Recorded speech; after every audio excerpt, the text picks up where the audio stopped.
उन्होंने मुझसे सिर्फ एक शब्द बोला कि आज खाना अच्छा नहीं बना। उसके बाद वो बाहर चले गए। वो तो बोलकर बाहर चले गए, लेकिन उसके बाद मैंने खुद को पूरी स्क्रिप्ट सुना दी कि इनके लिए कुछ भी कर लो, इन्हें अच्छा ही नहीं लगता है, कुछ भी बना लो इन्हें पसंद ही नहीं आता है, इनके लिए इतना कुछ करूं कभी ये खुश ही नहीं होते हैं। उनका एक शब्द बोलना था।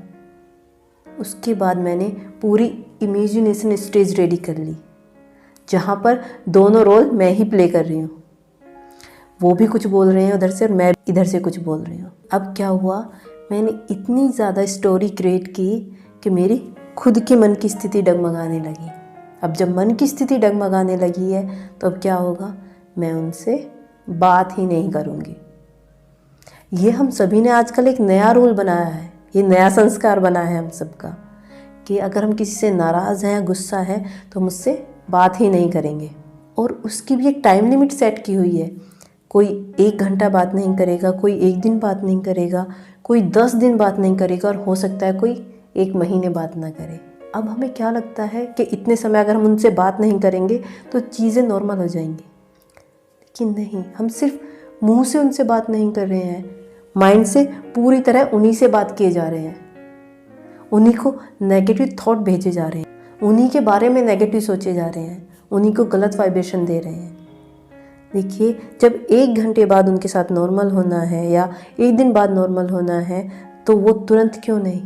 अगर हम थोड़े से समय के लिए भी नाराज़ होकर बैठ जाते हैं, गुस्सा हो जाते हैं, तो हमारे रिलेशन में गैप आने लगता है। जब हमें कुछ समय बाद नॉर्मल होना ही है तो 1 सेकंड बाद ही क्यों नहीं।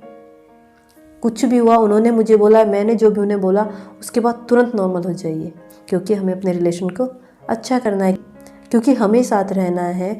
तो हम अपने रिलेशन में गैप लेके क्यों आए जब थोड़ी देर बाद नॉर्मल होना ही है। तो बहुत बार हम ऐसा भी करते हैं कि किसी ने हमारी बात नहीं मानी या कोई हमारी बात नहीं सुन रहा है तो हम खाना पीना छोड़ देते हैं, किसी की बात नहीं सुनते हैं, कोई कुछ भी बोले हम कुछ नहीं करते। फिर अब क्या होता है, उस चीज़ का फ़र्क सिर्फ हम पर ही नहीं, हमारे घर पर, हमारे घर के पूरे मेंबर्स पर, यहाँ तक कि हमारे बच्चों पर भी पड़ता है। बच्चों को भी ये लगता है अगर कोई मेरी बात नहीं मान रहा है तो मैं भी ऐसे ही कुछ नहीं करूँगा, गुस्सा होकर बैठ जाऊँगा। फिर हम बोलते हैं कि हमारा बच्चा ही कहाँ से सीखा, हम तो ऐसे बिल्कुल नहीं करते थे, हम तो ऐसे बात बात पे नाराज़ नहीं होते थे, ऐसे गुस्सा नहीं करते थे। क्योंकि हमें बहुत अच्छे संस्कार मिले हैं अपने पेरेंट्स से। हम जैसे हमें संस्कार मिले वैसा शायद हम अपने बच्चों को नहीं दे पा रहे हैं। क्योंकि एक तो आजकल के माहौल से बच्चा बहुत कुछ सीख रहा है, ऊपर से अगर हम घर में भी ऐसे ही माहौल क्रिएट करेंगे तो बच्चा बहुत कुछ गलत सीख जाएगा।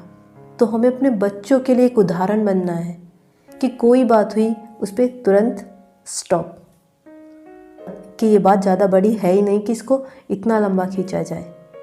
तो हर बात को तुरंत के तुरंत स्टॉप करो, उसे खींचने की ज़रूरत ही नहीं है।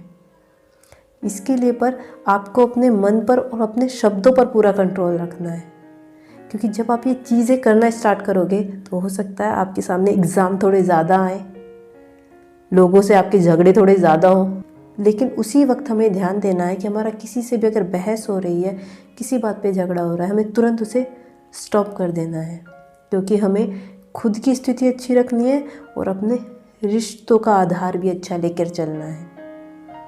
क्योंकि जब किसी भी रिश्ते का आधार अच्छा होता है तो ही वो आगे तक टिक पाता है ना। अगर आपके घर की नींव ही हिली डुली होगी, मजबूत नहीं होगी, तो घर क्या ज़्यादा समय तक टिक सकता है? नहीं ना।